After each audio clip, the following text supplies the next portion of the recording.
Živijo v novem vlogu. Včeraj sem se v bistvu pozabila posneti, tako da zdaj poveva, da smo se včeraj pripeljali do ene plaže Lexira, ki je kar znana. Ima take znamenite oboke, kot ste lahko videli. Tako da smo šli na sprehod in smo res kar uživali vsi trije.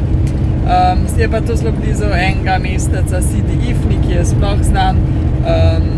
Ne vem, v bistvu ni nič posebnega, tako da se ne bomo niti ustavljali, ampak ja, tukaj ful veliko francoskih avtodomarjev prezimuje, tako da je ful veliko avtodomov na eni plaži ob morju, mislim v enem kempu ob morju. In ja, to je to. Ja, danes se bomo zdaj peljali mimo tega mesteca, pa naprej proti jugu, zdaj ne vemo, kako bomo prevozili. Tukaj se zdaj odcep cesta zelo stran od obale in gre 200 km čisto po notranjosti. Tako da če se nam bo dal, če bo šlo dovolj hitro, bomo mogoče šli že toliko, da že danes spet do obale pridemo, če bo pa bolj počas šlo. In če se nam ne bo dal, se bomo pa prej še nekaj v notranjosti vstavili in tam prespali.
Potem prišli nazaj do morja, zato ker je bila cesta zelo v redu, tako da so kilometri kar hitro šli mimo. In ja, prespali smo v eni vasi Tan. Zdaj gremo pa naprej proti jugu. Danes bomo malo manj prevozili, mislim na nekih 100 km, ker se nama ne da to kar včeraj. In ja, nič kaj posebnega se ne dogaja. Ja, na poti se bomo danes edino ustavili še v eni taki zanimivi luknji, ki je na notu klifu, ampak z ene strani je malo odprt, tako da je morje bolj zaliv, da je kar zanimivo za pogled, tako da to se bomo ustavili, pa naprej.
Vožnja po tem južnem Maroku je tako lahko malo dolgočasna, zato ker je pač sam ravna cesta in kamnita puščava naokrog. Ampak obenem je pa tudi zanimiva, zato ker so taki zelo visoki klifi, zelo je taka skalnata obala, tako da sva se dvakrat ustavila, da sva malo slikala in gledala in tudi zdaj bomo prespali na enem klifku, tako da nama je to ful všeč. Sva pa tudi na poti nahranila kar veliko kužkov, tudi majhnih mladičkov, tako da sva spet skoraj kakšnega sabo popakirala. Ja, res je. Je pa to za ta vlog, pa se vidimo v naslednjem. Dio!